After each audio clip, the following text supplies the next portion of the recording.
A Living Witness. Autobiography of a Tree. A few days back, I received an unexpected gift. It was given to me by my daughter, and it was an essay she wrote for a CBSE project.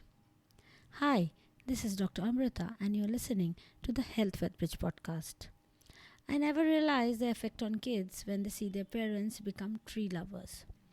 It's like creating buddy plant warriors who understand not only the science but the soul behind spending time in nature.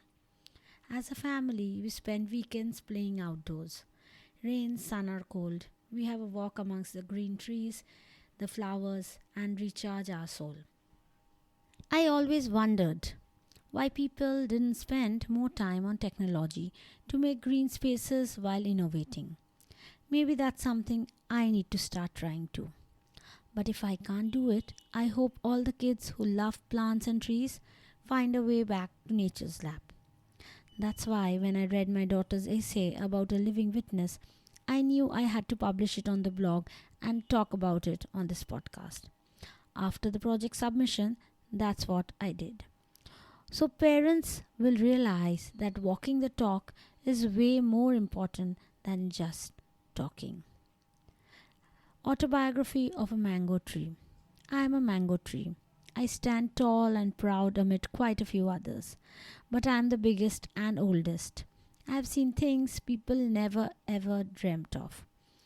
I am a witness to so many activities that happen daily around me. Almost every weekend on Sunday, two young children climb onto me and swing from my lower branches. They are around 10 or 12. A big sort of low circular wall was constructed around me, serving as a sitting place. It is still not fully finished and a work in progress.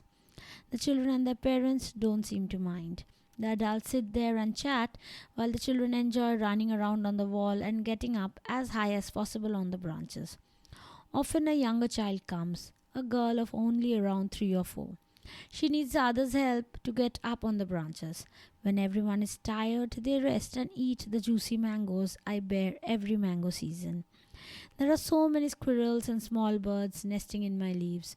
When no one is there with me, they keep me company by scurrying about looking for food and chattering all the time. Once the area I now reside in was wild. Grass and leaves everywhere, an endless forest. Now some people came along, made the place neat, and made way for a small path so no one would get lost.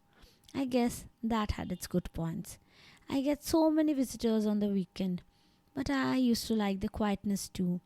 Me and my fellow mango trees resided in peace, and the area would only be busy during mango picking season, and when we were supposed to be watered by the caretakers. It was calmer back then, but one of the trees died too. It turned dark and would not bear leaves anymore. It has been cut down now.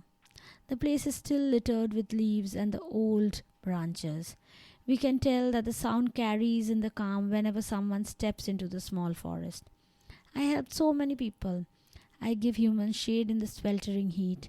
I provide lovely juicy mangoes you can eat raw, ripe, cut or pickled. My leaves rustle in the wind to make soothing breeze. I produce massive amount of oxygen that everyone requires. I am the home of so many small animals. And what do I get in return? Humans cut down so many trees every day. With every tree you cut, every life you take away. We too are living beings. We feel pain just like you do. Oh sure, we don't run around and move like you do. I often wonder what would happen if we would too have the same mobility as you. But I don't think that can happen yet. Maybe one day. Maybe one day we too would be able to run away.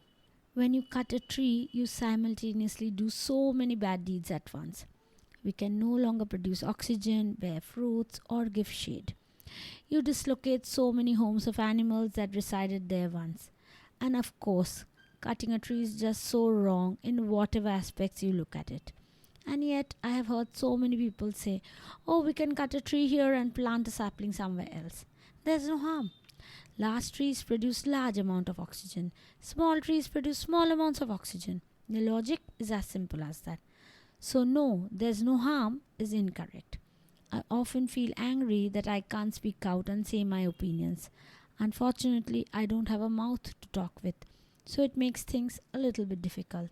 So you see, I am a living witness, but a mute one, for human activities, animal world activities, and many more. But not only for that, I witness all the wrong judgments people have. I see every single tree you cut and feel their pain. I don't know if this will make an impression on whoever reads it or not, but I do know that attitudes change very slowly. People refuse to believe they are wrong. They're adamant and try to prove their opinions right. I cannot see the future, so I don't know what may happen one day.